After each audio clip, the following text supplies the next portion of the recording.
Sherlock Holmes துப்பறிகிறார். Francis தொலைந்த மர்மம் by Arthur கொனான் toil.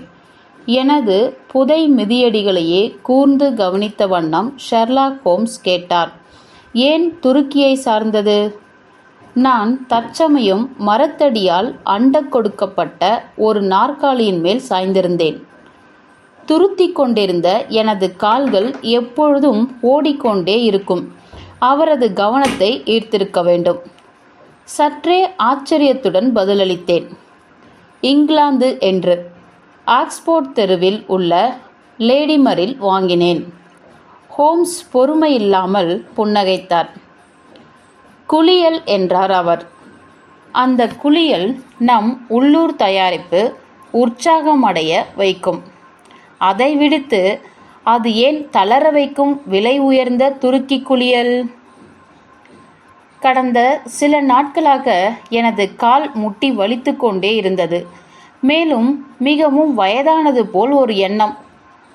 துருக்கி குளியல்தான் மருந்துகளுக்கு ஒரு மாற்றாய் இருக்கிறது. புதியதோர் ஆரம்பமாகவும் உடம்பை நல்ல முறையில் சுத்தரிக்கவும் பயன்படுகிறது. இது மட்டுமல்ல ஹோம்ஸ் என்று மீண்டும் ஆரம்பித்தேன். துருக்கி குளியலுக்கும் எனது காலணிகளுக்கும் உள்ள தொடர்பு பார்த்தாலே தெரிந்துவிடும் தர்க்க அறிவுள்ள ஒரு மனதிற்கு.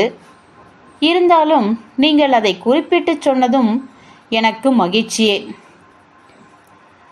உங்களது காரணிகளின் தொடர்ச்சி ஒன்றும் அவ்வளவு அர்த்தமற்றதாக இல்லை வாட்சன் என்றார் ஹோம்ஸ் ஒரு குறும்பு பார்வையுடன். சிறு வயதில் ஆரம்ப பள்ளியில் படித்த அதே தர்க்க வகுப்புகள்தான் காரணம். காலையில் வாடகை வண்டியில் உங்களுடன் வந்தது யார் என்று தெரிந்து கொள்ள அந்த தர்க்க அறிவலை நான் மீண்டும் ஒருமுறை உங்களுக்கு எடுத்துக்காட்டுடன் சொல்லவா? எடுத்துக்காட்டு என்பது விளக்கமாக அமையும் என்பதை என்னால் ஒத்துக்கொள்ள முடியாது என்று கொஞ்சம் புத்திசாலித்தனமாய் பதிலளித்தேன். அருமை வாட்சன், மிகவும் மரியாதையான தர்க்கத்திற்கு உகந்த எதிர்ப்புகள் கணைகள். என்ன காரணிகள் என்று நான் பார்க்கிறேன். இறுதியில் வந்ததை முதலில் எடுத்துக்கொள்வோம். அந்த வாடகை வண்டி. உங்களது இடது கையிலும் மேலங்கியின் தோள்பட்டையிலும் சில துளிகள் சிந்திருக்கின்றன. குதிரை வண்டியில் நீங்கள் நடுவில் அமர்ந்திருந்தால் பெரும்பாலும் உங்கள் மேல் ஈரமே பட்டிருக்காது.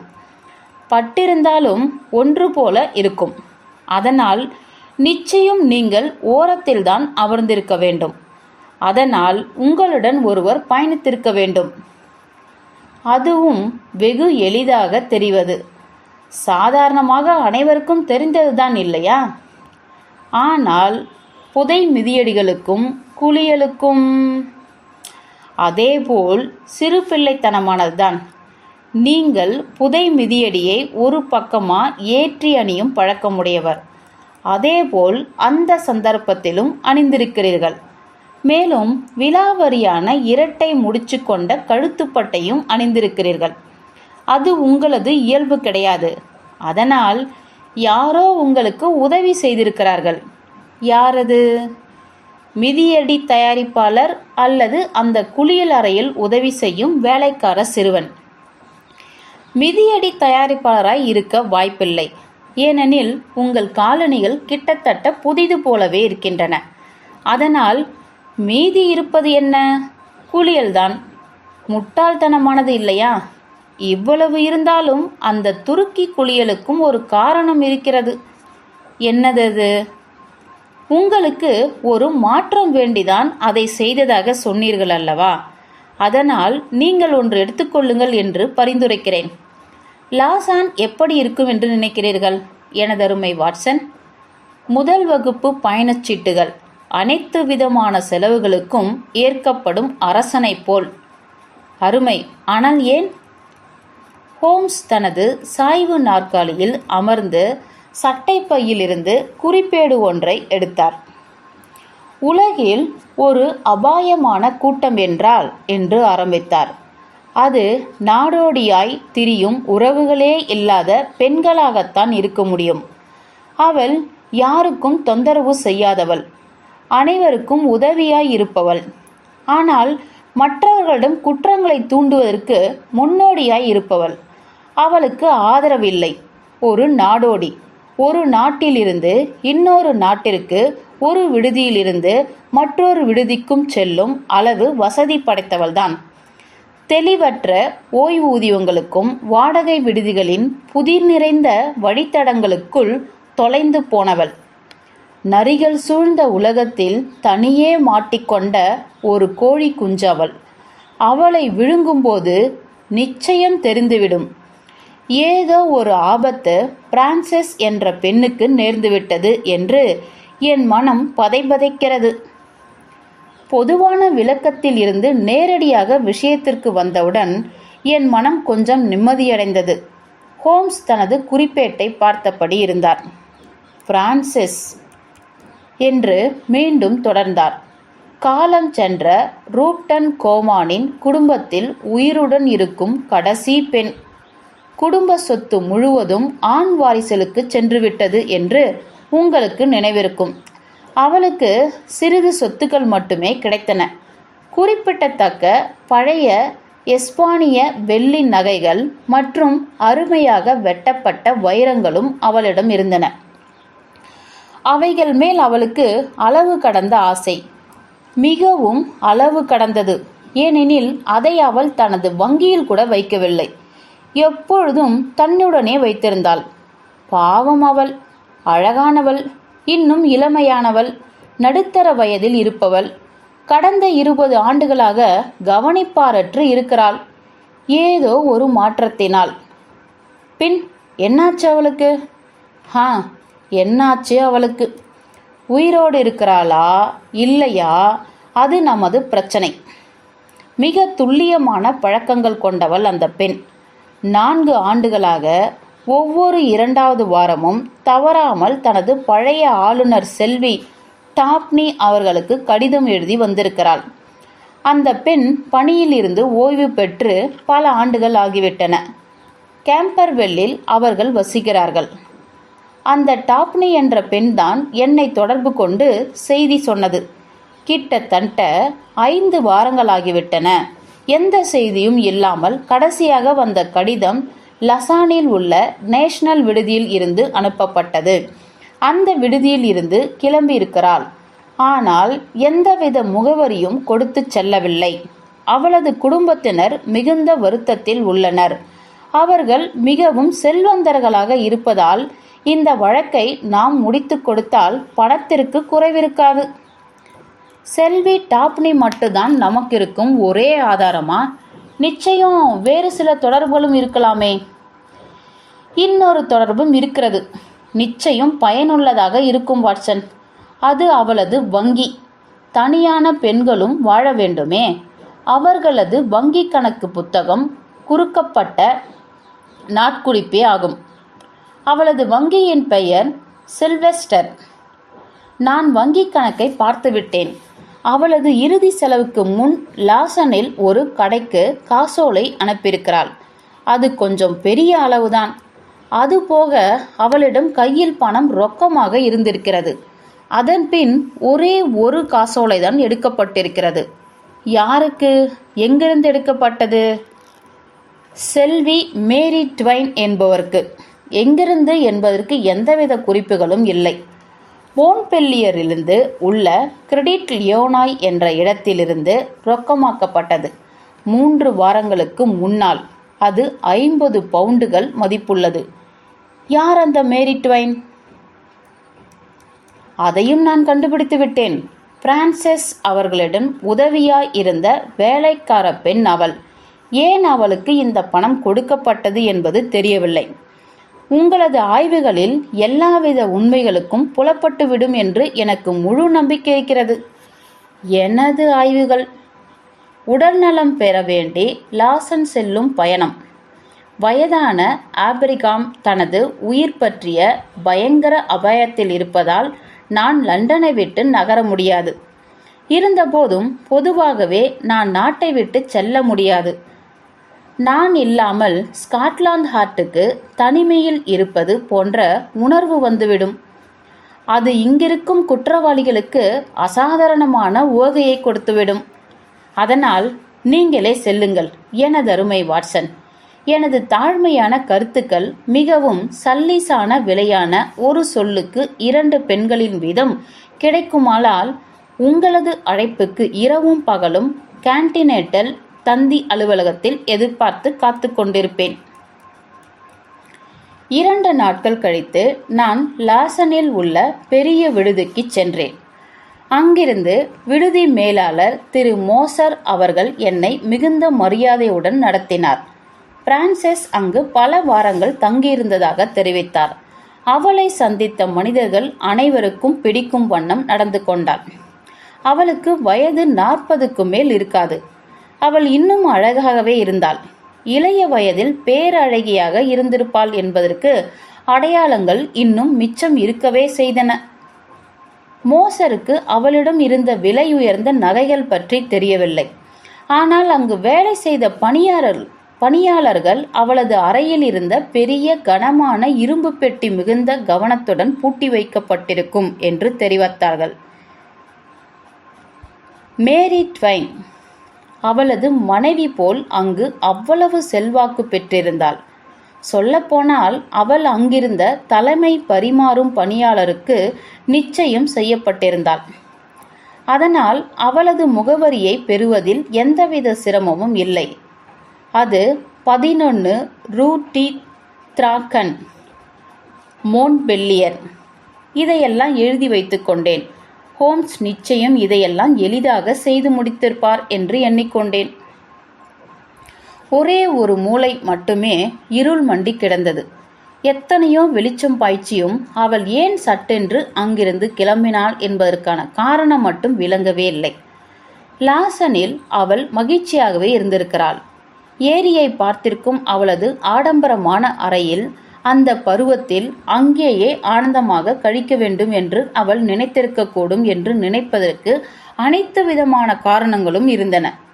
இருந்தாலும் ஒரே நாளில் அவள் அங்கிருந்து கிளம்பியிருக்கிறாள். அதனால் தேவையில்லாமல் 1 வாரத்திற்கான வாடகையை கொடுக்க வேண்டியதாய் இருந்திருக்கிறது. அந்த பணிப்பெண்ணின் காதலான ஜூல்ஸ் வைப்பார்ட் மட்டுமே இதற்கான விளக்கத்தை அளிக்க முடியும். ஓரிரு நாட்கள் முன் வந்த உயரமான கருத்த தாடி வைத்திருந்த மனிதன் வந்த பின்தான் அவள் அங்கிருந்து கிளம்பியதாக அவன் கூறினான். அவன் ஒரு காட்டான், உண்மையான காட்டான் என்று கத்தினாள் ஜூல்ஸ். அவன் நகரத்தில் எங்கோ ஒரு இடத்தில் தங்கியிருக்கிறான். ஏரிக்கரைக்கு அருகில் இருக்கும் நடைபாதையில் அவன் அவர்களிடம் மிகவும் தீவிரமாக பேசிக்கொண்டிருப்பதை சிலர் பார்த்திருக்கிறார்கள். அதன்பின் அவன் தொலைபேசியில் அழைத்திருக்கிறான். ஆனால் அவர்கள் அவனை பார்க்க விரும்பவில்லை. அவன் ஆங்கிலேயன். அவனது பெயர் எந்தவித ஆவணத்திலும் பதியவில்லை. அதன்பின் உடனடியாக அவர்கள் இங்கிருந்து கிளம்பிவிட்டார்கள். ஜூல்ஸ் வைப்பார்ட்டுக்கும் அவனது காதலியும் இந்த அழைப்புதான் அவர்கள் இங்கிருந்து கிளம்ப காரணம் என்று நம்பினார்கள். ஒரே ஒரு விஷயத்தை மட்டும் ஜூல்ஸ் விவாதிக்க விரும்பவில்லை. மேரி ஏன் தனது எஜமானியை விட்டு சென்றாள் என்பதுதான் அது. அதை பற்றி மட்டும் அவன் வாய் திறக்கவே இல்லை. அது தெரிய வேண்டும் என்றால் மோண்ட்பெல்லியர் சென்று அவளிடம்தான் கேட்க வேண்டும். இப்படியாக முடிந்தது எனது விசாரணையின் முதல் அத்தியாயம். 2வது அத்தியாயம் பிரான்செஸ் லசானில் இருந்து கிளம்பி எந்த இடத்திற்கு சென்றாள் என்பதை கண்டுபிடிப்பதற்கு ஒதுக்க வேண்டும். இதை பொறுத்தவரை ஒரு மர்மமாகவே இருக்கிறது. அதனால் அவள் யாரிடம் இருந்தோ தப்பிப்பதற்கு தலைமறைவாக இருக்கலாம் என்பதை உறுதிப்படுத்துகிறது. இல்லை என்றால் அவளது பெட்டி படுக்கைகள் எல்லாம் பேடன் என்று ஏன் வெட்ட வெளிச்சமாக குறிக்கப்பட்டிருக்க வேண்டும்? அவளும் அவளது உடைமைகளும் ஏதோ ஒரு சுற்றி வளைந்த பாதையின் மூலமாக ரெனிஸ் கனிம நீரூற்றிற்கு சென்றிருக்கிறார்கள். இவ்வளவும் அந்த மேலாளரின் மூலமாக தெரிந்து கொண்டேன். அதனால் பேடனுக்கு சென்றேன். விசாரணை நடவடிக்கைகள் அனைத்தும் ஹோம்ஸுக்கு தெரிவித்த பின் அவரும் பாதி நகைச்சுவை கலந்த பாராட்டுகளை பதிலாக தெரிவித்தார். பேடனில் தடம் ஒன்றும் அவ்வளவு மோசமானதாக இல்லை. அங்கிருந்து ஆங்கில விடுதியில் 2 வாரங்கள் தங்கியிருந்திருக்கிறாள். அங்கு அவளுக்கு டாக்டர் ஷெல்சிங்கர் அவர்களின் நட்பு கிடைத்தது. அவர் தென் அமெரிக்காவில் இருந்து வந்த மத போதகர். பெரும்பான்மையான தனித்து வாழும் பெண்கள் போலவே பிரான்சிஸுக்கும் மதத்தின் மேல் ஒரு சௌகரியமும் ஈடுபாடும் ஏற்பட்டது. டாக்டர் ஷெல்சிங்கர் அவர்களின் குறிப்பிடத்தக்க குணங்களும் அவரது முழு ஈடுபாடும் அவர் தனது போதனைகள் செய்யும் நேரத்தில் தன்னை தாக்கிய நோயில் இருந்து மீண்டும் வந்து கொண்டிருக்கிறார் என்ற உண்மையும் அவளை வெகுவாக பாதித்தது. மீண்டு வருகின்ற நிலையில் அவரது மனைவியுடன் சேர்ந்து அந்த துறவிக்கு பணிவிடை செய்து வந்தாள். அவர் தனது பகல் பொழுதை தாழ்வாரத்தில் உள்ள வரவேற்பறை நாற்காலியில் அமர்ந்து கழித்தார். அதன் இருபுறமும் பணிவிடை செய்ய பெண்கள் இருந்தனர். அவர் புனித தலத்தின் வரைபடத்தை தயார் செய்து கொண்டிருந்தார். மிடியானைட் பேரரசு பற்றி தனியாக குறிப்பெடுத்து கொண்டிருந்தார். அதை பற்றி தனி கட்டுரை ஒன்று எழுதி கொண்டிருந்தார். ஒரு வழியாக தன் உடல்நிலை முன்னேறியவுடன் அவரும் மனைவியும் லண்டன் திரும்பிவிட்டனர். பிரான்சிஸும் அவர்களுடனே சென்று விட்டாள். இது நடந்து 3 வாரங்கள் ஆகிவிட்டன. அதன் பின் அந்த மேலாளருக்கு எதுவும் தெரியவில்லை.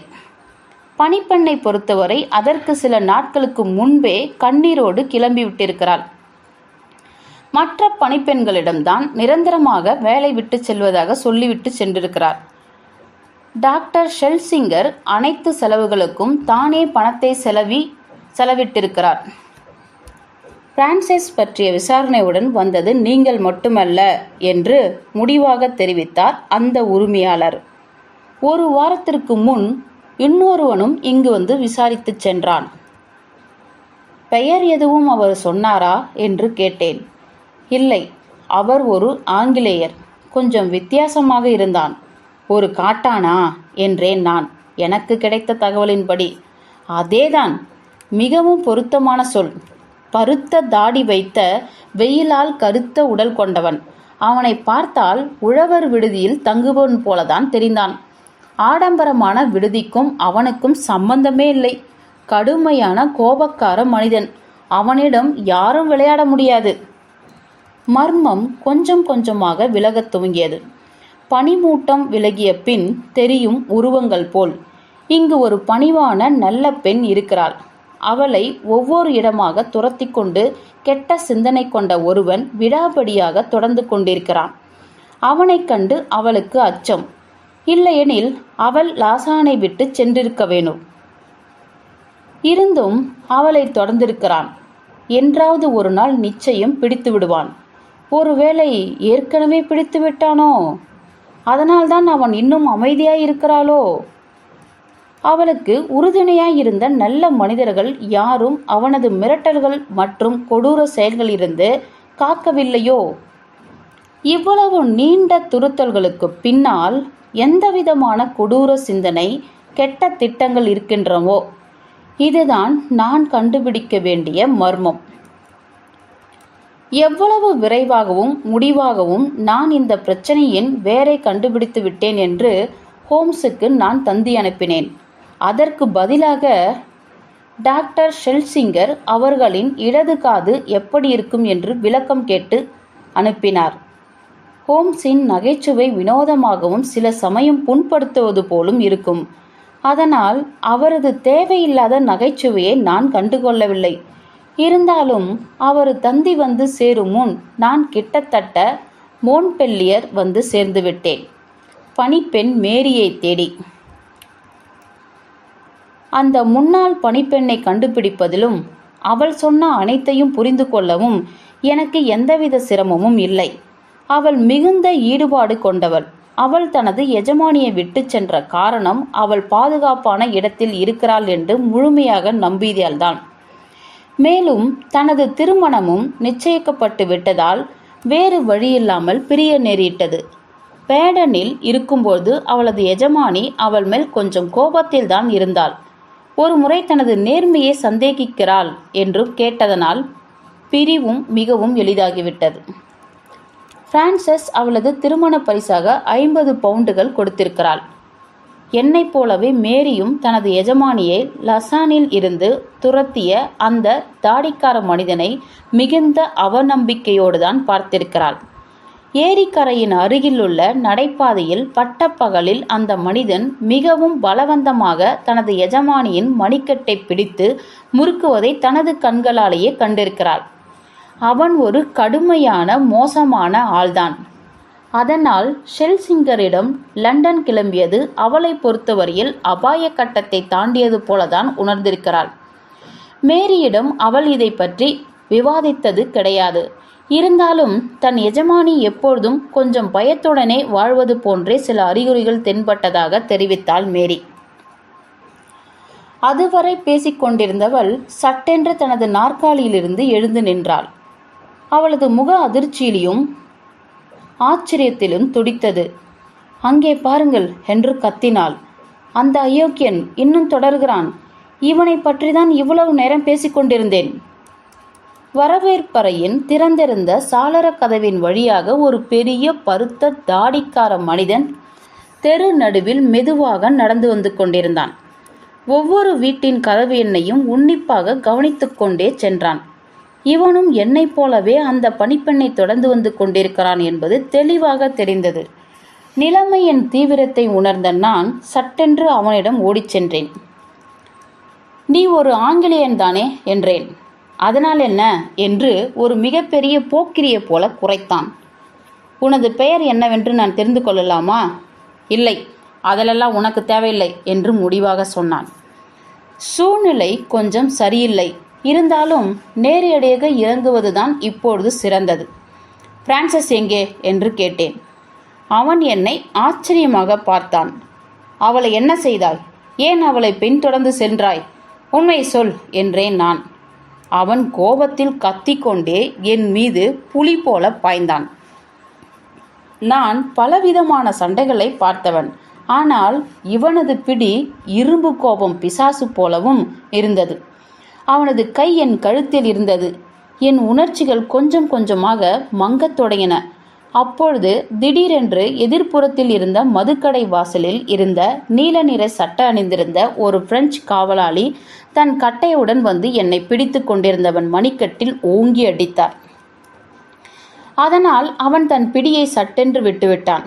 ஒரு நொடி அவன் சண்டையை தொடர்வதா வேண்டாமா என்ற சிந்தனையில் தயங்கி நின்றான், மிகுந்த சினத்தோடு. பின் உருமிக் கொண்டே நான் வந்த வீட்டிற்குள் நுழைய ஆரம்பித்தான், என்னை விட்டுவிட்டு. என்னை காப்பாற்றியவருக்கு நன்றி கூறலாம் என்று நான் திரும்பி பார்த்தேன். "வாட்சன்" என்று ஆரம்பித்தார். "கொஞ்சம் மோசமான சண்டைதான் அது. நீங்கள் இன்றே என்னுடன் லண்டன் விரைவு வண்டியில் புறப்பட்டு விடுங்கள்." 1 மணி நேரம் கழிந்த பின் ஷெர்லாக் ஹோம்ஸ் தனது வழக்கமான உடையில் நடையில் நான் ஏற்பாடு செய்திருந்த விடுதியின் தனி அறையில் என்னுடன் அமர்ந்திருந்தார். திடீரென்று சரியான நேரத்தில் அவர் அங்கு வந்ததற்கான காரணம் மிகவும் எளிமையானதாகவே இருந்தது. லண்டனில் இருந்து கிளம்ப சமயம் கிடைத்ததும் அவர் என்னை என் பயணத்தின் அடுத்த இடத்தில் சந்திக்கலாம் என்று முடிவெடுத்து விட்டார். ஒரு தொழிலாளி போல வேடமணிந்து அந்த விடுதியின் வாசலில் எனக்காக காத்திருந்தார். "நீங்கள் செய்த ஒட்டுமொத்தமான சீரான புலன் விசாரணையினால் எனதருமை வாட்சன் அவர்களே" என்றார் அவர், "நீங்கள் செய்யாமல் விட்ட பெருந்தவறுகளை என்னால் இவ்வேளையில் நினைத்து கூட பார்க்க முடியவில்லை. உங்களது நடவடிக்கைகளால் நீங்கள் ஒவ்வொரு இடத்திலும் எச்சரிக்கை கொடுக்க முடிந்ததே தவிர எதையும் கண்டுபிடிக்க முடியவில்லை. ஒருவேளை உங்களாலும் இதற்கு மேல் கண்டுபிடித்திருக்க முடியாதுதானே என்று நான் கொஞ்சம் கடுமையாக கூறினேன். ஒருவேளை என்ற பேச்சுக்கே இடமில்லை. நான் இதைவிட சிறப்பாக செய்திருக்கிறேன். இதோ பாருங்கள். இவர்தான் திரு பிலிப் கிரீன் என்பவர். இவரும் இதே விடுதியில்தான் தங்கியிருக்கிறார். இவரை விசாரித்தால் இன்னும் சிறப்பான தகவல் கிடைக்கும். மேசையின் மீது ஒரு அட்டையை வைத்தார். அதன் பின் என்னை தெருவில் தாக்கிய அதே தாடி வைத்த தடியன் உள்ளே நுழைந்தான். என்னை கண்டதும் அவனே ஆரம்பித்தான். "என்ன இது ஹோம்ஸ்?" என்று கேட்டான். "நீங்கள் என்னை அழைத்ததால் இங்கு வந்தேன். அதற்கும் இந்த ஆளுக்கும் என்ன சம்பந்தம்?" "இது எனது நீண்ட நாள் நண்பர் மற்றும் என்னுடன் வேலை செய்பவர் டாக்டர் வாட்சன். இந்த வழக்கில் எனக்கு உதவியாய் இருப்பவர்." அந்த அந்நியன் என்னிடம் நீண்டதொரு மன்னிப்பு கோரி தனது வெயிலால் கருத்த கையை நீட்டினான். நான் உங்களை துன்புறுத்தவில்லை என்று நினைக்கிறேன்.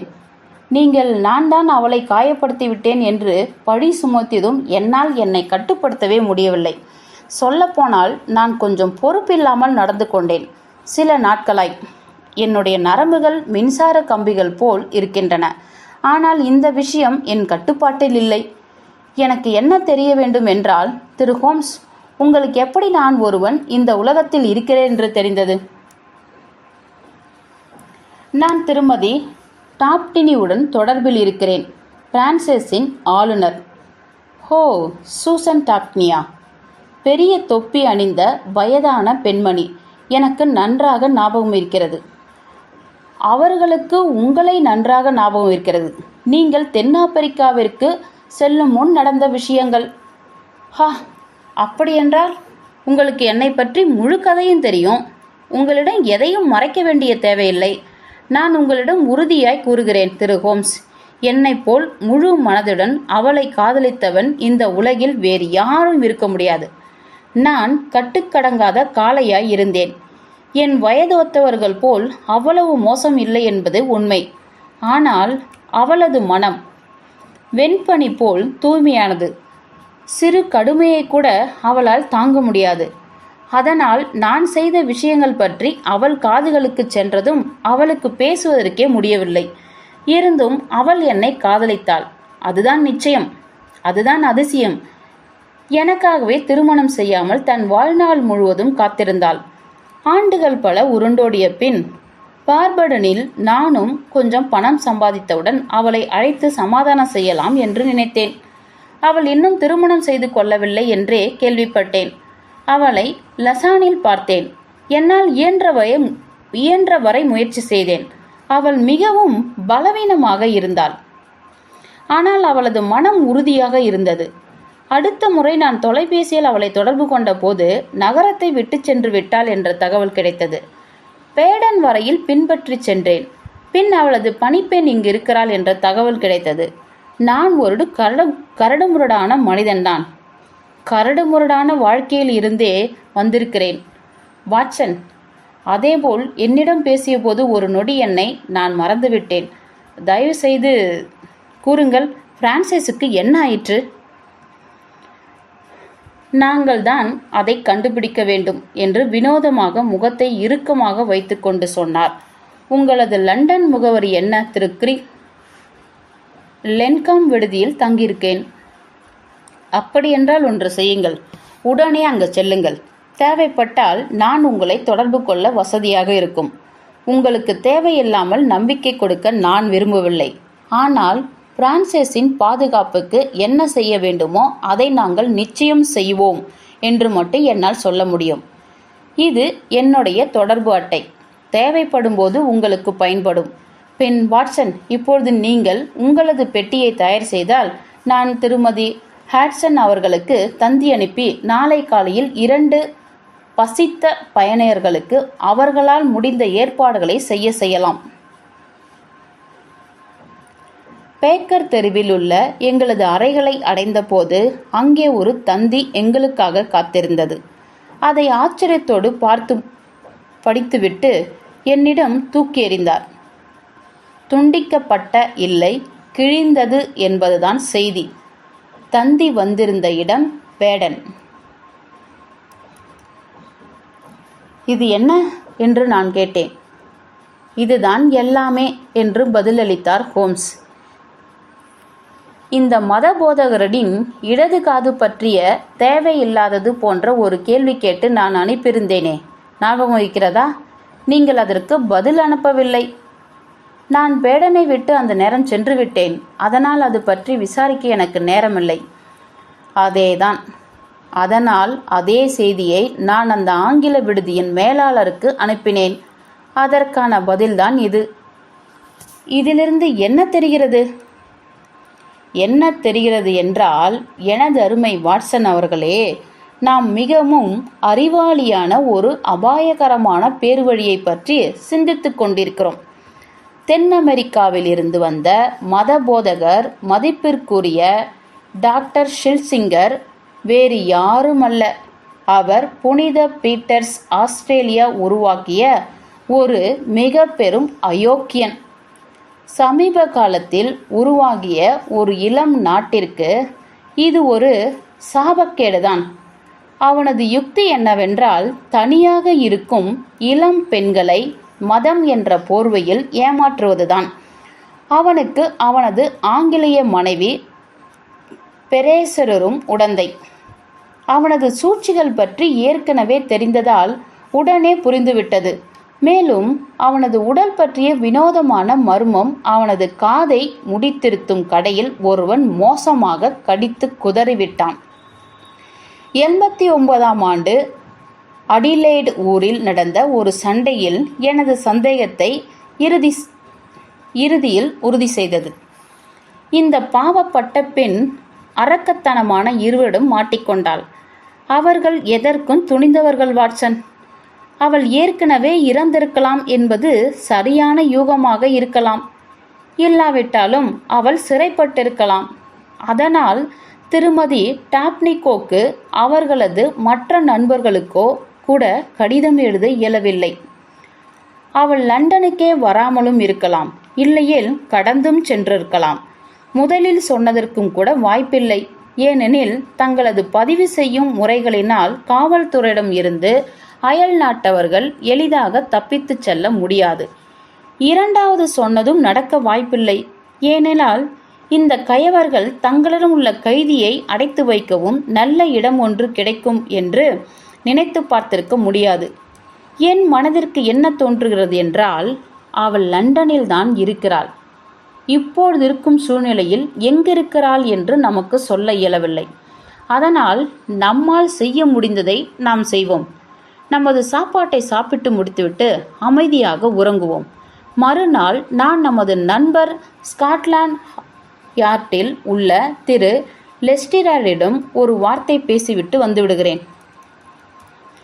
ஆனால் அதிகாரப்பூர்வ காவல்துறையும் ஹோம்ஸின் சொந்த சிறிய ஆனால் திறமையான நிறுவனமும் கூட அந்த மர்மத்தை கண்டுபிடிக்க முடியவில்லை. லண்டனில் இருக்கும் 30 லட்சம் மக்கள் நெருக்கடியில் அந்த மூவர் மற்றும் முழுதாக தொலைந்து போயிருந்தனர். என்றுமே இல்லாதவர்கள் போல. விளம்பரங்கள் செய்தும் பலனில்லை. தடயங்கள் கிடைத்து அதை தொடர்ந்து சென்று பலனில்லை. ஷல்ஷிங்கர் சென்றிருக்கக்கூடிய ஒவ்வொரு குற்ற நிறுவனங்களையும் சல்லடை செய்தும் பலன் கிடைக்கவில்லை. அவனது பழைய நண்பர்களை கண்காணித்த போதும் அவர்கள் அவனிடம் தொடர்பு கொண்டதாக தெரியவில்லை.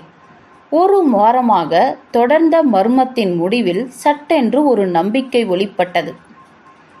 வெள்ளியால் செய்யப்பட்ட பளபளப்பான பழைய இயேசுபானிய ஆபரணம் ஒன்று வெஸ்ட்மின்ஸ்டரில் உள்ள போவிங்கடன் நகைக்கடையில் அடகு வைக்கப்பட்டது. அடகு வைத்தவன் நன்கு மடித்த முகம், மதபோதகர் போன்ற உருவம். அவனது பெயரும் முகவரியும் முன்பே தெரிந்தது போலவே போலியானது. காதுகள் கவனிக்கப்படவில்லை. அங்க அடையாளங்களை பொறுத்தவரை ஷெல்ஷிங்கருடன் ஒத்திருந்தான். லேங்காமில் இருந்து எங்களது தாடிக்கார நண்பர் 3 முறை எங்களை அழைத்து ஏதாவது செய்தி இருக்கிறதா என்று கேட்டார். 3வது முறை புத்தம் புதிய விஷயம் கேள்விப்பட்ட 1 மணி நேரத்திற்குள் அவரது பருத்த உடலில் ஆடைகள் தளர்ந்து கொண்டே இருக்கின்றன. எதிர்பார்ப்புகளினால் அவர் துவண்டு கொண்டே இருக்கிறார். ஏதாவது செய்யுங்கள் என்றுதான் ஓயாமல் கத்திக்கொண்டே இருந்தார். இறுதியில் ஹோம்ஸ் மனம் திறந்தார். அவன் நகைகளை அடகு வைக்க ஆரம்பித்து விட்டான். இப்பொழுது நாம் அவனை பிடிக்க வேண்டும். அப்படியென்றால் அவளுக்கு ஏதாவது ஆகியிருக்குமா? ஹோம்ஸ் மிகவும் சோகமாக தலையசைத்தார். அவளை இன்னும் சிறைப்படுத்தி வைத்திருக்கிறாள் என்று வைத்துக்கொள்வோமானால், அவளை விட்டுவிட்டால் நிச்சயம் மாட்டிக்கொள்வார்கள். நாம் எதற்கும் தயாராக இருக்க வேண்டும். நான் என்ன செய்ய வேண்டும்? உங்களை அவர்கள் பார்த்ததில்லை அல்லவா? இல்லை. அவன் வேறு ஏதாவது அடகு கடைக்கு செல்ல வாய்ப்பிருக்கிறது. அதனால் நாம் மீண்டும் ஆரம்பிக்க வேண்டும். இன்னொரு புறம் அவன் கேட்ட விலை கிடைத்திருக்கிறது, எந்தவித கேள்வியும் இல்லாமல். அதனால் அவனுக்கு பணம் உடனே தேவைப்பட்டால் மீண்டும் அவன் போவிங்டனுக்கே வர வாய்ப்பிருக்கிறது. நான் அவர்களிடம் சொல்லிவிடுகிறேன். அவர்கள் உங்களை அங்கே காக்க வைப்பார்கள். அவன் அங்கு வந்தால் நீங்கள் அவனை பின்தொடர்ந்து வீடு வரை செல்லுங்கள். ஆனால் அவசரப்படக்கூடாது. முக்கியமா வன்முறை கூடவே கூடாது. உங்கள் மேல் நம்பிக்கை வைக்கிறேன். என்னிடம் எதுவும் கேட்காமல் நீங்கள் ஒன்றும் செய்யக்கூடாது. 2 நாட்கள் மரியாதைக்குரிய பிலிப்கிரின் எந்தவித செய்தியும் அளிக்கவில்லை. அவர் அதே பெயர் கொண்ட புகழ்பெற்ற கடற்படை தலைவரின் மகன். கிரீமியாவில் நடந்த போரில் அவர்தான் அசோக் படையை வழிநடத்தினார். 3வது நாள் பொழுது சாயும் எங்களது வரவேற்பறைக்குள் வேகமாக நுழைந்தார். வெளிரிய முகம், நடுங்கிய உடல், வலிமையான உடம்பின் ஒவ்வொரு தசையும் உற்சாகத்தில் நடுங்கியது. அவன் கிடைத்துவிட்டான், அவன் கிடைத்துவிட்டான் என்று கத்தினார். அவரது கிளர்ச்சியும் ஒரே சீராக இல்லை. ஹோம்ஸ் அவரை சமாதானப்படுத்தி அவரை ஒரு ஆசனத்தில் வலுக்கட்டாயமாக அமர்த்தினார். இப்பொழுது சொல்லுங்கள், என்ன நடந்தது என்று வரிசையாக சொல்லுங்கள். அவள் 1 மணி நேரம் முன்புதான் வந்தாள். இம்முறை வந்தது அவனது மனைவி. ஆனால் அவள் கொண்டு வந்த ஆபரணமும் வேறொருவருடையது. அவள் உயரமான வெளிரிய உடல் கொண்டவள், மரநாய்கள் போன்ற கண்கள் கொண்டவள். ஆம், அதே பெண்தான் என்றார் ஹோம்ஸ். அவள் கடையிலிருந்து கிளம்பியதும் நான் அவளை பின்தொடர்ந்தேன். அவள் கெனிங்டன் தெருவின் மேல் நடந்தாள். நான் அவளை தொடர்ந்து சென்றேன். அப்பொழுது அவள் ஒரு கடைக்குள் சென்றாள். அது ஒரு வெட்டியானின் கடை, திரு ஹோம்ஸ். எங்களது நண்பர் தொடர்ந்தார். பின்னர் என்று கணீர் என்று தனது குரலில் கேட்டார். அவரது இறுகிய முகத்தின் பின்னர் கனன்று கொண்டிருக்கும் இதயத்தின் குரல் அது. அவள் கடையில் இருந்த பெண்ணிடம் பேச ஆரம்பித்தாள். நானும் உள்ளே நுழைந்தேன். இதுவே தாமதம் என்று அவள் சொல்வதை கேட்டேன். இப்பொழுதே அனுப்பிவிடுகிறேன் என்று அவள் பதிலளித்தாள். வழக்கமானது இல்லை என்பதால் தாமதமாகிறது. அதன்பின் இருவரும் பேசுவதை நிறுத்திவிட்டு என்னை பார்த்தார்கள். அதனால் நானும் ஒப்புக்கு சில கேள்விகள் கேட்டுவிட்டு கிளம்பிவிட்டேன். நீங்கள் செய்தது அபாரம். அதன்பின் என்ன நடந்தது? அந்த பெண் வெளியே வந்தாள். நான் வாசல் கதவின் பின்னால் ஒளிந்து கொண்டிருந்தேன். அவளுக்கு சந்தேகம் வந்துவிட்டது என்று நினைக்கிறேன். அதனால் திரும்பி பார்த்தபடி நடந்தாள். அதன்பின் ஒரு வாடகை வண்டியை நிறுத்தி ஏறிக்கொண்டாள்.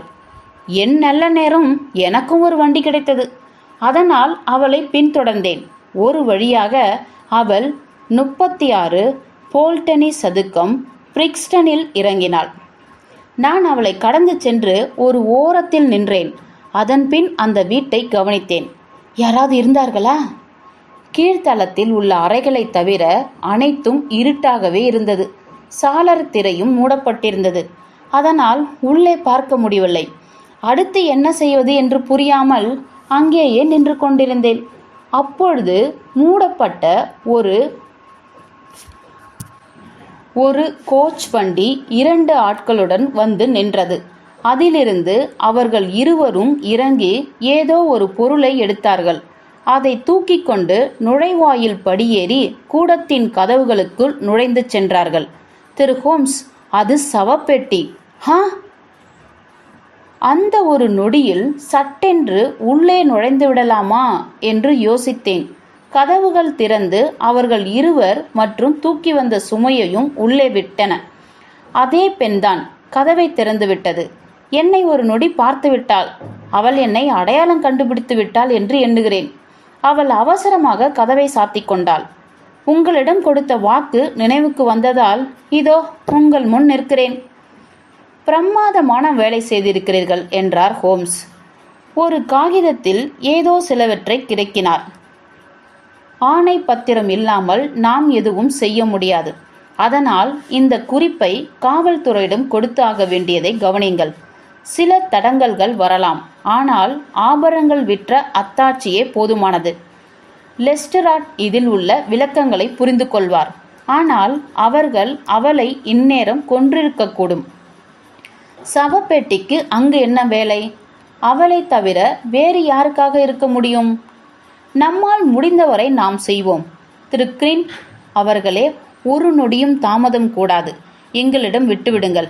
வாட்சன் என்று ஆரம்பித்தார் எங்களது கட்சிக்காரர். வேகமாக வெளியேறி கொண்டிருந்த போது அவர் வாடகைக்கான படையை தயார் செய்து அனுப்புவார். நாம் அப்படி இல்லை. அதனால் நமது வேலையை நாம் துவங்குவோம். இந்த சூழ்நிலையில் நாம் மிக தீவிரமான நடவடிக்கை எடுத்தாக வேண்டும். ஒரு நொடியும் தாமதிக்காமல் நாம் போல்டனி சதுக்கம் கிளம்பியாக வேண்டும். நடந்த விஷயங்களை கொஞ்சம் சிந்தித்து பார்ப்போம் என்றார் அவர். நாங்கள் பாராளுமன்ற கட்டிடங்களை கடந்து வெஸ்ட்மினிஸ்டர் பாலத்தில் வேகம் எடுத்து சென்று கொண்டிருக்கும் போது அந்த கயவர்கள் சோகத்தில் இருந்த அந்த பெண்மணியை மூளை சலவை செய்து லண்டன் வரை கடத்தி வந்திருக்கிறார்கள். முதலில் அவளது நம்பிக்கைக்குரிய வேலைக்காரிடம் இருந்து பிரித்து, அவள் ஏதாவது கடிதங்கள் எழுதியிருந்தால் அதை அவர்களே கைப்பற்றிருக்க வேண்டும். யாரோ ஒரு கூட்டாளி மூலம் ஒரு வீட்டை வாடகைக்கு எடுத்துள்ளனர். உள்ளே நுழைந்ததும் அவளை கைதியாக்கியிருக்கின்றனர். முதலிலிருந்தே அவளது நகைகள் எல்லாம் அவர்களது கண்களை உறுத்தியிருக்கின்றன. அதனால் அதை அபகரித்திருக்கின்றனர். அதன் சில பகுதிகளை ஏற்கனவே விற்க ஆரம்பித்து விட்டனர். அதுவும் அவர்களுக்கு மிகவும் பாதுகாப்பானதாக இருந்திருக்கிறது. ஏனெனில் அவளை பற்றி கவலைப்படுவர் யாருமில்லை. ஒருவேளை அவளை விட்டுவிட்டால் அவள் நிச்சயம் காட்டிக் கொடுத்து விடுவாள். அதனால் அவளை அவர்கள் விட்டுவிட மாட்டார்கள். மேலும் அவளை கைதியாகவே வாழ்நாள் முழுவதும் வைத்துக் கொள்ளவும் இயலாது. கொலைதான் அவர்களுக்கு தெரிந்த ஒரே தீர்வு. ஆம், அது நிச்சயமான ஒன்று. நாம் இப்பொழுது வேறொரு வகையில் சிந்தித்து பார்க்கலாம். இருவேறு வகையான சிந்தனை சங்கிலிகளை நூல் பிடித்து சென்றோம் என்றால், வாட்சன், நீங்கள் ஒரு இடத்தில் அவைகளை கூடுவதை காண்பீர்கள்.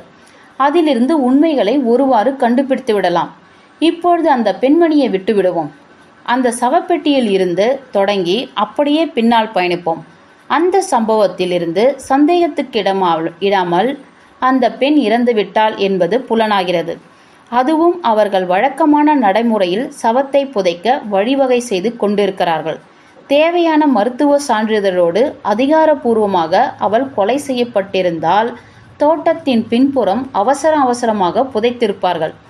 ஆனால் இங்கு எல்லாமே வெட்ட வெளிச்சமாக சாதாரணமாக நடந்து கொண்டிருக்கிறது. இதற்கு என்ன பொருள்? நிச்சயம் அவளை அவர்கள் கொலை செய்திருக்கிறார்கள். மருத்துவர்களை ஏமாற்றும் விதத்தில் இயற்கையாக இறந்தது போல் காட்டுவதற்கு முயற்சி செய்திருக்கிறார்கள். நஞ்சு கலந்து கொண்டிருக்கலாம்.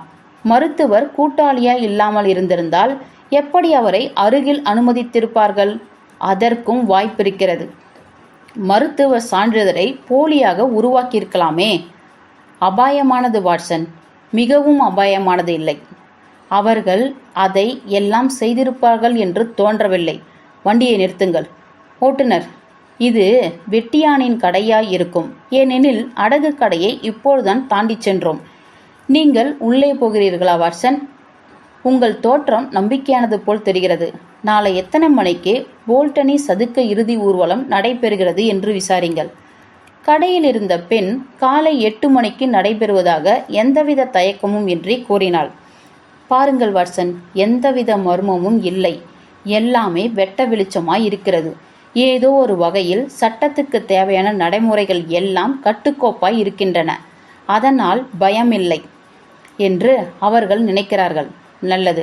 இப்பொழுது முன்னின்று நேரடியாக தாக்குதல் நடத்தலாம்.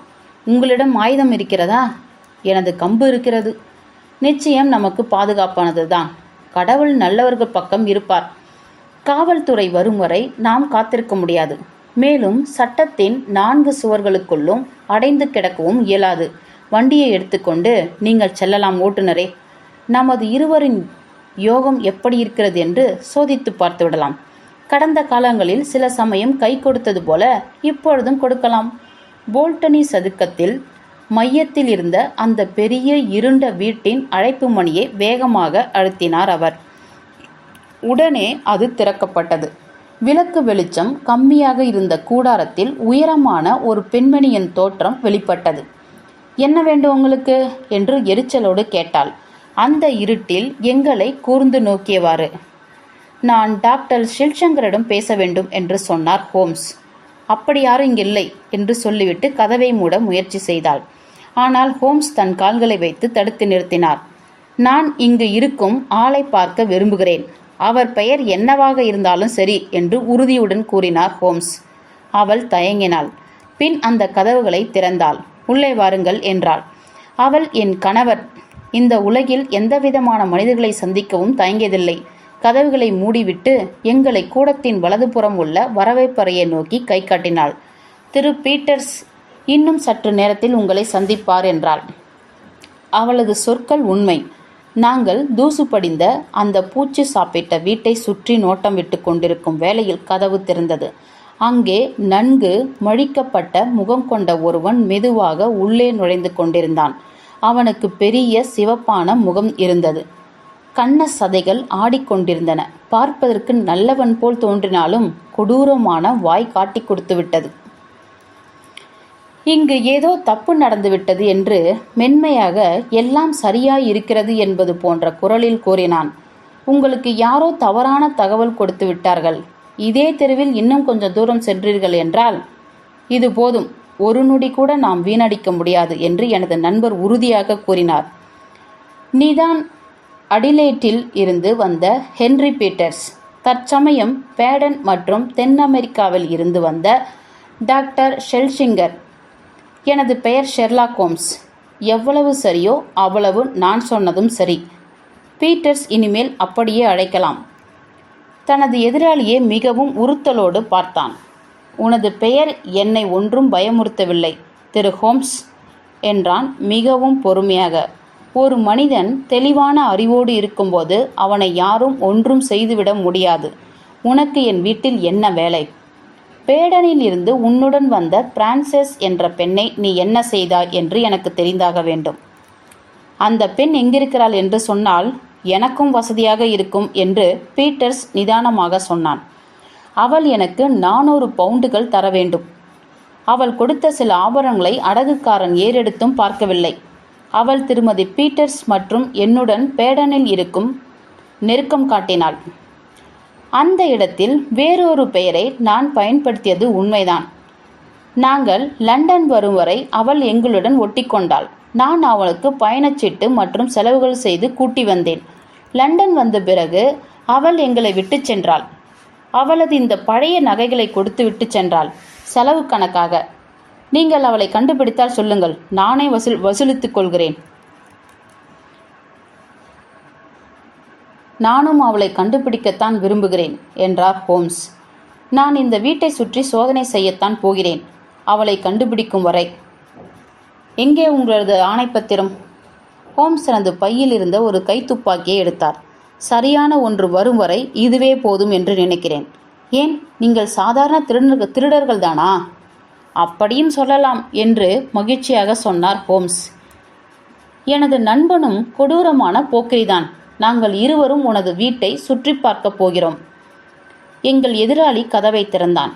ஒரு காவல் அதிகாரியை வரச் சொல் ஹானி என்றான் அவன். வேகமாக ஒரு பெண் கூடத்தில் ஓடினாள். கூடத்தின் கதவு திறந்து மூடப்பட்டது. நமக்கு கொஞ்சம் நேரமே இருக்கிறது வாட்சன் என்றார் ஹோம்ஸ். நீ எங்களை நிறுத்த முயற்சி செய்தால் பீட்டர்ஸ் நிச்சயம் நான் சுட்டு விடுவேன். நீ வீட்டுக்குள் கொண்டு வந்த சவப்பெட்டி எங்கே இருக்கிறது? அதிலிருந்து என்ன வேண்டும் உனக்கு? அதில் ஒரு பிணம் இருக்கிறது. நான் அதை பார்க்க வேண்டும். நான் அனுமதிக்க மாட்டேன். உன் அனுமதி தேவையில்லை. ஒரு ஓரத்தில் வேகமாக அவனை தள்ளியபடி கூடத்தினுள் நுழைந்தார் ஹோம்ஸ். பாதி திறந்த நிலையில் ஒரு கதவு தெரிந்தது. நாங்கள் நுழைந்தோம். அது சாப்பிடும் முறை. அதன் மேஜையில் பாதி எரிந்து கொண்டிருக்கும் சரவிளக்குகள் கீழே ஒரு சவப்பெட்டி இருந்தது. ஹோம்ஸ் அதன் எரிவாயுவை கூட்டிவிட்டு மூடியை திறந்தாள். அதனுள் ஆழத்தில் ஒரு தேய்ந்து போன உடல் இருந்தது. விளக்கின் வெளிச்சம் அந்த வயதான தேய்ந்த முகத்தில் பட்டு அடித்தது. எந்தவித கொடூரமான பட்டினி போட்டோ நோயை பரப்பியோ கொலை செய்திருந்தாலும் இன்னும் அழகாக இருக்கும் பிரான்சிஸ் ஆக இருக்க வாய்ப்பே இல்லை. ஹோம்ஸின் முகம் மகிழ்ச்சியையும் நிம்மதியும் வெளிப்படுத்தியது. நல்ல வேலை என்று கத்தினார். இது வேறு யாரோ? பெரிய தவறு செய்து விட்டீர்கள் திரு ஹோம்ஸ் என்றான் பீட்டர்ஸ் எங்கள் பின்னாடியே வந்து. இறந்து போன இந்த பெண் யார்? நல்லது, உங்களுக்கு தெரிந்தே ஆக வேண்டுமென்றால் சொல்கிறேன். அவள் எனது மனைவியின் வயதான தாதி. அவளது பெயர் ரோஸ் பெண்டர். அவளை நாங்கள் பிரிக்ஸ்டனில் உள்ள வயதானவர்கள் வீட்டிலிருந்து அழைத்து வந்தோம். இங்கு வந்ததும் 13 பார்பென் வில்லாவில் இருக்கும் டாக்டர் ஹாட்சம் அவர்களை வரவழைத்தோம். அந்த முகவரியை நன்றாக குறித்து கொள்ளுங்கள் திரு ஹோம்ஸ். அவர்களை நன்றாக கவனித்து கொண்டோம். கிறித்துவ முறைப்படி 3வது நாள் இறந்துவிட்டாள். சான்றிதழ் முதன்மையால் இறந்ததாக தெரிவிக்கிறது. ஆனால் அது மருத்துவரின் குறிப்பு மட்டுமே. உங்களுக்கு நன்றாகவே தெரியும், கென்னிங்டன் சாலையில் உள்ள ஸ்டெம்சம் நிறுவனத்தினை வைத்து நாளை காலை இறுதி ஊர்வலம் ஏற்பாடு செய்திருக்கிறோம். இதில் ஏதாவது ஓட்டை இருப்பது போல் தெரிகிறதா? திரு ஹோம்ஸ், நீங்கள் ஒரு முட்டாள்தனமான தவறு செய்துவிட்டீர்கள். அதற்கு நீங்கள் தான் பொறுப்பேற்க வேண்டும். ஆர்வத்தோடு ஓடோடி வந்த பிரான்சிஸை எதிர்பார்த்து மூடியை திறந்தபோது 90 வயது பிணத்தை கண்டு வாய்ப்பிழந்த நிலை குத்திய பார்வையோடு இருக்கும் உங்களது ஒளிப்படத்தை நான் எடுத்திருக்க வேண்டும். ஹோம்ஸின் முகபாவனைகள் அசைக்க முடியாததாய் இருந்தன. அவரது எதிராளி இவ்வளவு கடுப்பேற்றிக் கொண்டிருந்த போதும், ஆனால் அவனது வெறுப்பேற்றுதல் காரணமாக தனது கைகளை இறுக்கமாக மூடிக்கொண்டிருந்தார். நான் உங்கள் வீட்டை சோதனை செய்ய போகிறேன் என்றார் அவர். இன்னுமா என்று கத்தினான் பீட்டர்ஸ்.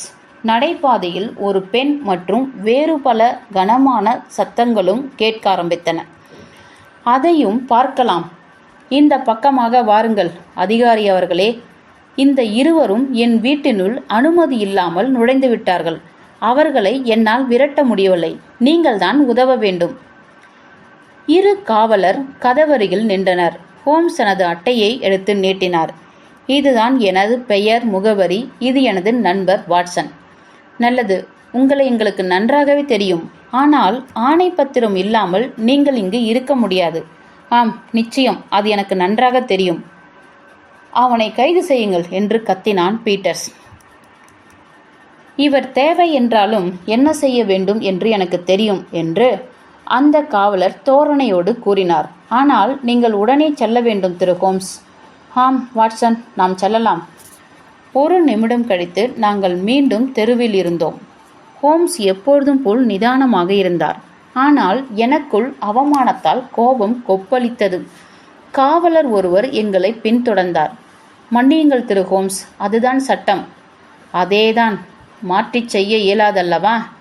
நீங்கள் இங்கு வந்ததற்கு ஏதாவது ஒரு காரணம் இருக்குமே. நான் ஏதாவது செய்ய வேண்டுமா என்றால், காணாமல் போன ஒரு பெண் இந்த வீட்டில்தான் இருக்க வேண்டும் என்று சந்தேகிக்கிறேன். நான் ஒரு ஆணை பத்திரம் எதிர்பார்த்து கொண்டிருக்கிறேன். அப்படியென்றால் அவர்களை நான் கண்காணித்துக் கொள்கிறேன் திரு ஹோம்ஸ். ஏதாவது இருந்தால் நான் தெரியப்படுத்துகிறேன். இப்பொழுது மணி 9 தான் ஆகியிருந்தது. பாதையிலிருந்து முழுவதும் விலகிவிட்டோம். நாங்கள் முதலில் பிரிக்ஸ்டனில் இருக்கும் வயதானவள் இல்லத்திற்கு சென்றோம். ஒரு தொண்டு நிறுவனம் ஒரு வயதான பெண்மணியை தங்களது பழைய தாதி என்று அழைத்துச் சென்றது உண்மை என்பதை கண்டறிந்தோம். அதற்கும் முறையான அனுமதி வாங்கியிருக்கிறார்கள் என்பதும் தெரிந்தது. அதன் பின் அவள் இறந்துவிட்டாள் என்று தெரிந்தும் அவர்கள் ஆச்சரியப்படவே இல்லை. மருத்துவர்தான் எங்களது அடுத்த இலக்கு. அவரை அழைத்து பரிசோதனை செய்ய வைத்தார்கள். அங்கே இருக்கும்போது கண்முன்னரே இறந்திருக்கிறாள். அதனால் மூப்பின் காரணமாக இறந்ததாக அவர் சான்றிதழ் கொடுத்திருக்கிறாள். எல்லாமே சரியாக இருந்தது. தவறாக எதுவும் நடக்கவில்லை என்பதற்கு நான் உத்தரவாதம் கொடுக்க முடியும் என்றார் அவர்.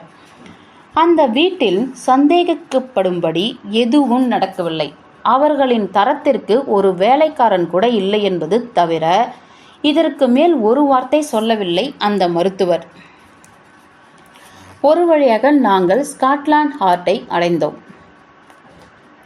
ஆணை பத்திரம் வழங்குவதில் இன்னும் கொஞ்சம் சிக்கல் இருந்தது. சிறிது தாமதம் என்பது நடைமுறைதான். நீதியரசரின் கையெழுத்தை நாளை காலை வரையிலும் வாங்க முடியாது. ஹோம்ஸ் ஒரு 9 மணிக்கு அழைத்தால் லெஸ்ட்ராட் உடன் சென்று என்ன முன்னேற்றம் என்பதை கண்டு வரலாம். அப்படியாக அந்த நாள் கழிந்தது. கிட்டத்தட்ட நடு இரவில் அந்த காவலர் யாரும் உள்ளே செல்லவோ வெளியேறவோ இல்லை என்று கூறினார். பொறுமையாக நாம் நாளை வரை காத்திருப்பது மட்டுமே நம்மால் ஆகக்கூடிய காரியம். ஷெர்லாக் ஹோம்ஸ் பேசவும் பிடிக்கவில்லை. உறக்கமும் வரவில்லை. நன்றாக புகைக்கட்டும் என்று விட்டுவிட்டேன். அவரது கருமையான அடர்ந்த புருவ முடிகள் முடிச்சிட்டு கொண்டிருந்தன. அவரது நீண்ட பதற்றமான விரல்கள் நாற்காலியில் கைப்பிடியில் தாளமிட்டு கொண்டிருந்தன. தனது உள்ளத்தில் இந்த மர்மத்தின் ஒவ்வொரு தீர்வுகளையும் பற்றி அசை போட்டு கொண்டிருந்தார். இரவு பல சமயங்களில் அவர் வீட்டை சுற்றி வந்து கொண்டிருந்தார். காலை ஒரு வழியாக நான் தயாரான போது அவர் வேகமாக அறையினுள் நுழைந்தார். அவர் இன்னும் தனது இரவு உடையிலேயே இருந்தார். அவரது வெளிரிய முகமும் குழி விழுந்த கண்களும் அவர் இரவில் உறங்கவே இல்லை என்பதை பறைசாற்றியது. இறுதி ஊர்வலம் எத்தனை மணி? 8 மணிக்கு இல்லையா என்று மிக ஆர்வமாக கேட்டார். இப்பொழுது மணி 7:20. கடவுளே வாட்சன், கடவுள் எனக்கு கொடுத்த மூளைக்கு என்னதான் பயன்? சீக்கிரம் சீக்கிரம், இது வாழ்வா சாவா பிரச்சனை. சாவிற்கு 100 வாய்ப்பு, வாழ்விற்கு ஒரே ஒரு வாய்ப்பு கொண்ட நிகழ்வு இது. இன்று மட்டும் தாமதமானால் நான் என்னை என்றுமே மன்னிக்கவே மாட்டேன்.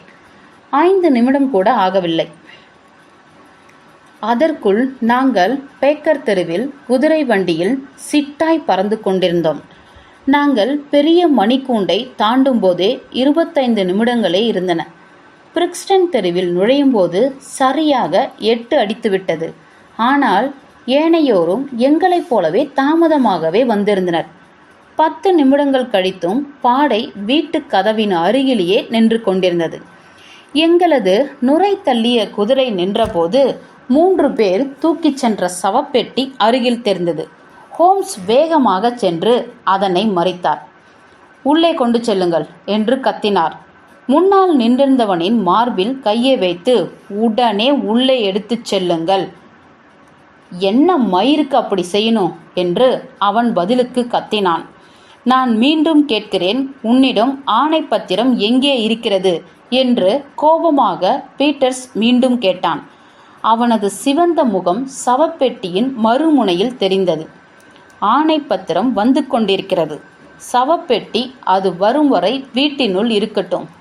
ஹோம்ஸ் குரலின் இருந்த தோரணை கொஞ்சம் வேலை செய்தது. பீட்டர் சட்டென்று வீட்டினுள் சென்று மறைந்தான். அதனால் அவர்கள் அவர் சொன்னதை கேட்டு நடந்தனர். வாட்சன், சீக்கிரம், இதோ திருப்புளி இருக்கிறது என்று கத்தினார். சவப்பெட்டி மீண்டும் மேஜையில் கிடத்தப்பட்ட போது, இதோ உங்களுக்கு ஒன்று இருக்கிறது. எனதருமை நண்பனே, ஒரே நிமிடத்தில் திருகாணிகள் வந்துவிட்டால் நமது நல்ல நேரமே. கேள்வி கேட்க நேரமில்லை. வேலையாகட்டும். நல்லது. இன்னொன்று. இப்பொழுது மூடியை அப்படியே தூக்குங்கள். திறக்கிறது. ஒரு வழியாக வேலை செய்கிறது. இருவரும் சேர்ந்து அதன் மூடியை நீக்கினோம். அப்படி செய்தபோது மயக்கம், மூச்சை அடைக்கும்படியான குளோரோஃபார்ம் நெடி அடித்தது. அதனுள் ஒரு உடல் இருந்தது. அதன் தலை முழுவதும் பருத்தி பஞ்சினால் சுற்றப்பட்டிருந்தது. அந்த பஞ்சு முழுவதும் அந்த திரவம் நனைக்கப்பட்டிருந்தது. ஹோம்ஸ் அதை நீக்கிவிட்டு அதனுள் இருந்த உருவத்தை வெளிப்படுத்தினார். அது மிகவும் அழகான, ஆன்மீக மயமான, நடுத்தர வயதுடைய ஒரு பெண். மறுநொடியில் அவளை அலேக்காக தூக்கி அமர வைத்தார். இவள் இறந்து விட்டாளா வாட்சன்? ஏதாவது பொறி மிச்சம் இருக்கிறதா? நாம் நிச்சயம் தாமதிக்கவில்லை. ஒரு அரை மணி நேரமாக அப்படித்தான் தோன்றியது. மூச்சு திணறலாலும் குளோரோஃபார்மின் நச்சு புகையாலும் மீட்க முடியாத கட்டத்திற்கு சென்றுவிட்டாள் பிரான்சிஸ் என்றே தோன்றியது. இறுதியில் செயற்கை சுவாசம் கொடுத்து நரம்புகளில் மயக்க மருந்து ஏற்றி அறிவியல் கையளித்திருந்த அனைத்து வகையான கருவிகளையும் பயன்படுத்தி பார்த்ததில் ஒரு உயிரின் ஓசை, இமைகளின் அசைவுகள், கொஞ்சம் மங்கலான கண்ணாடி அனைத்தும் சிறிது சிறிதாக மீண்டு வந்து கொண்டிருக்கும் உயிர் பற்றி அறிவித்தன. வாயிலில் ஒரு வண்டி வந்து நின்றது. ஹோம்ஸ் சாளர் திரையை விலக்கி பார்த்து, லெஸ்டராட் ஆணைப்பத்திரத்துடன் வந்துவிட்டார் என்றார். அவரது பறவைகள் பறந்துவிட்டன என்று அவர் அறிந்து கொள்வார். மேலும் இங்கே என்று மேற்கொண்டு சொல்ல ஆரம்பித்தார். அப்பொழுது ஒரு கனமான சுவடுகள் பாதையில் வந்து கொண்டிருந்தது. நம்மை விட சிறப்பாக இந்த பெண்ணை கவனிக்கக்கூடிய ஒருவர் வந்திருக்கிறார். வணக்கம் திரு கிரீன். பிரான்சிஸை எவ்வளவு விரைவாக நாம் கொண்டு செல்கிறோமோ அவ்வளவு நல்லது. இடைப்பட்ட நேரத்தில் இறுதி ஊர்வலம் தொடரட்டும். அதில் உள்ள பாட்டியின் உடல் கல்லறை வரை தனியே தனது பயணத்தை தொடங்கட்டும். உங்களது ஆவணத்தில் இந்த வழக்கை சேர்த்துக் கொள்வீர்களா வாட்சன் என்று அன்று மாலை கேட்டார் ஹோம்ஸ். சிறிது நேரத்தில் தலை சிறந்த மனிதனுக்கு ஏற்பட்ட கிரகணத்திற்கு ஒரு உதாரணமாக அது இருக்கும். அது போன்ற சறுக்கல்கள் சாதாரண மனிதர்களுக்கு அவ்வப்பொழுது நடக்கத்தான் செய்யும். அதை சரி செய்து வெற்றிகரமாக மீண்டு வருபவன்தான் சிறந்தவன். அதனால் அந்த புகழுக்கு நான் கொஞ்சம் உரிமை கோரலாம் என்று எண்ணுகிறேன். இரவு முழுவதும் நான் யோசித்து கொண்டே இருந்தேன். ஏதோ ஒரு இடத்தில் ஏதோ ஒரு வாக்கியம், ஏதோ ஒரு தடயத்தை குறிப்பு வெகு எளிதாக என் பார்வையில் பட்ட பின்பும் விட்டுவிட்டேனோ என்ற எண்ணம் மனதை அரித்து கொண்டே இருந்தது. விடியற் காலையில் சட்டென்று அந்த வார்த்தைகள் மீண்டும் என்னுள் வந்து சேர்ந்தன. பிலிப் கிரீன் சொன்னாரே, வெட்டியானின் மனைவி சொன்னதாக. அவள் சொல்லியிருந்தால் இப்பொழுதே அது வந்து சேரும், வழக்கமானதாக இல்லை என்பதால் தாமதமாகிறது என்று. அவள் அந்த சவப்பெட்டி பற்றிதான் சொல்லியிருந்தாள், வழக்கமானது இல்லை. அதற்கு ஒரே காரணம்தான் இருக்க முடியும். அதை தேவையான அளவுக்கு தகுந்தாற்போல் செய்திருக்கிறார்கள். ஆனால் ஏன் ஏன் அது பின்புதான் தோன்றியது. அதன் ஆழம் மற்றும் அதன் அடியில் இருந்த மெலிந்த உருவம். சிறிய மெலிந்த உருவத்தில் ஏன் இவ்வளவு ஆழமான பெட்டி? இன்னொரு சவத்தை அதில் வைக்கத்தான். ஒரே ஒரு சான்றிதழை வைத்து 2 சவங்களை புதைக்கத்தான். எல்லாமே புரிந்துவிட்டது. எனது கண்கள் மங்கலாகாது இருந்ததால் 8 மணிக்கு அவள் புதைக்கப்பட்டு விடுவாள். நமக்கு இருந்த ஒரே வாய்ப்பு அதற்கு முன் தடுப்பதுதான். அவளை உயிருடன் கண்டுபிடிப்பது என்பது நம்பிக்கையே இல்லாத ஒரு வாய்ப்பு. ஆனால் நடந்த நிகழ்வுகள் அதுவும் ஒரு வாய்ப்பு என்பதை நமக்கு உணர்த்திவிட்டது. இவர்கள் என்னை பொறுத்தவரையில் இதுவரை கொலை செய்ததில்லை. இறுதியில் உண்மையான வன்முறையில் இருந்தே பின்வாங்க இருப்பார்கள். அவர்களுக்கு என்ன நடந்தது என்றே கண்டுபிடிக்க முடியாமல் அவளை புதைத்திருக்கலாம். அவளை எரித்திருந்தால் கூட அவளுக்கு ஒரு வாய்ப்பு இருந்திருக்கும். அவர்கள் மனதில் இதெல்லாம் எண்ணியிருப்பார்களே என்று நான் நினைத்திருந்தேன். உங்களுக்கே கூட அது புரிந்திருக்கலாம். மேல் மாடியில் இருந்த கொடூரமான குகையை நீங்கள் கண்டீர்கள் அல்லவா? அந்த பெண்ணை அங்குதான் நீண்ட நாட்களாக வைத்திருந்தார்கள். வேகமாக வந்து அவள் மேல் குளோரோஃபார்ம் தெளித்து கீழே எடுத்து வந்து அவளை எழவிடாமல் தடுக்க சவப்பெட்டியினுள்ளும் தெளித்து மூடி போட்டிருக்கிறார்கள். மிகவும் புத்திசாலித்தனமானது வாட்சன். குற்றங்களில் இது புதிய நடைமுறையானது. ஒருவேளை நமது போதக நண்பர்கள் லெஸ்டிரேட்டின் பிடிகளில் இருந்து தப்பித்தால் அவர்களது எதிர்கால தொழில்களில் இன்னும் சிறந்த சம்பவங்கள் பற்றி கேள்விப்பட்டிருக்கலாம். முற்றும்.